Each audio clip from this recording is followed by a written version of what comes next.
જો તમે ration card ધારક છો તો ફેબ્રુઆરી 2024નો મહિનો તમારા માટે ખૂબ જ મહત્વનો છે. ગુજરાત સરકાર દ્વારા રાષ્ટ્રીય અન્ન સલામતી કાયદા હેઠળ મળવાપાત્ર અનાજ અને પ્રધાનમંત્રી ગરીબ કલ્યાણ અન્ન યોજના અંતર્ગત મળતા ફ્રી રાશનની નવી યાદી જાહેર થઈ ગઈ છે. આજે આપણે જાણીશું કે કયા કાર્ડ પર કેટલું અનાજ ફ્રી મળશે અને કઈ વસ્તુઓ પર રાહત આપવામાં આવે છે. આજે આપણે વાત કરવા જઈ રહ્યા છીએ ફેબ્રુઆરી 2024માં મળનાર રાશન વિશે. રાજ્ય સરકાર દ્વારા રાષ્ટ્રીય અન્ન સલામતી કાયદા હેઠળ કયા કાર્ડ ધારકોને કેટલો ઘઉં, ચોખા, ખાંડ અને મીઠું આપવામાં આવે છે અને કેટલી કિંમત રહેશે તેની સંપૂર્ણ માહિતી આ વિડીયોમાં મળશે. ઉદ્દેશ એ છે કે ગરીબ અને મધ્યમ વર્ગના પરિવારોને સસ્તા દરે અનાજ મળી રહે. આ યોજના હેઠળ મુખ્યત્વે બે પ્રકારના કાર્ડ ધારકો આવે છે. પહેલું અંત્યોદય અન્ન યોજના એટલે કે AAY કાર્ડ ધારકો અને બીજું છે પ્રાથમિક ઘરેલું PHH કાર્ડ ધારકો. તો હવે બંનેને કેટલું અનાજ મળશે તે આપણે જોઈએ. તો અંત્યોદય કાર્ડ ધારકો માટે જોઈએ તો જો તમારા ઘરે અંત્યોદય કાર્ડ છે તો તમને ફેબ્રુઆરી 2024 માટે મળશે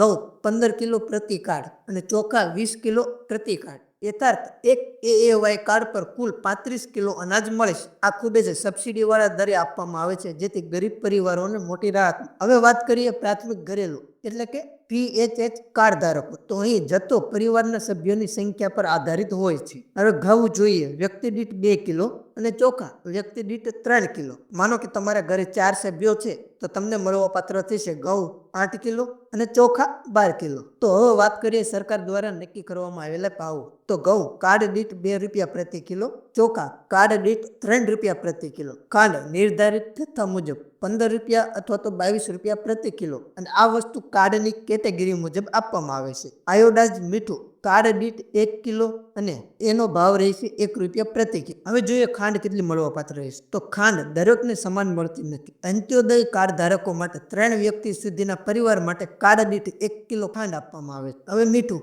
NFSA કાર્ડ ધારકોને મળશે 1 કિલો આયોડાઇઝ મીઠું અને એનો ભાવ રહેશે 1 રૂપિયો પ્રતિ કિલો. હવે જોઈએ વિતરણ ક્યારે અને ક્યારથી કરવામાં આવશે. તો આ તમામ વસ્તુઓનું વિતરણ ફેબ્રુઆરી 2026ના મહિના દરમિયાન તમારા વિસ્તારની સરકારી રાશનની દુકાન પરથી કરવામાં આવશે. જ્યારે તમારો વારો આવે ત્યારે રાશન કાર્ડ સાથે લઈ જવું, આધાર સીડિંગ હોય તો સારું અને અંગૂઠો બાયોમેટ્રિક વેરિફિકેશન કરાવવું ફરજિયાત. હવે જો તમને રાશન મળવામાં કોઈ મુશ્કેલી પડતી હોય, તમારી સાથે કોઈ ગેરરીતિ થતી હોય તો સરકાર દ્વારા માય રાશન મોબાઈલ એપ પણ આપવામાં આવેલ છે. આ એપમાં તમે જોઈ શકો છો તમને કેટલું રાશન મળવા પાત્ર છે, તમારા કાર્ડ પર કેટલા સભ્યો નોંધાયેલા છે અને અગાઉ કેટલું તમે રાશન લીધું હતું. તો પ્લે સ્ટોરમાં માય રાશન સર્ચ કરીને એપ તમે ડાઉનલોડ કરી શકો છો. જો તમને રાશન મળવામાં કોઈ તકલીફ પડતી હોય તો હેલ્પલાઇન નંબર નીચે આપેલો છે, ત્યાં જઈને તમે સંપર્ક કરી શકો. મહત્વની સલાહ, દુકાનદાર જો ઓછું અનાજ આપે તો તરત પૂછો તેને, સ્લીપ જરૂર લો. જથ્થો અને વજન ચેક કર્યા વગર દુકાન છોડશો નહીં. આ માહિતી જાણવી ખૂબ જ જરૂરી છે કારણ કે આ તમારો હક છે. તો મિત્રો આ હતી ફેબ્રુઆરી 2026ની રાશનની સંપૂર્ણ માહિતી. આ વિડીયો તમારા દરેક મિત્રો અને પરિવાર સાથે શેર કરજો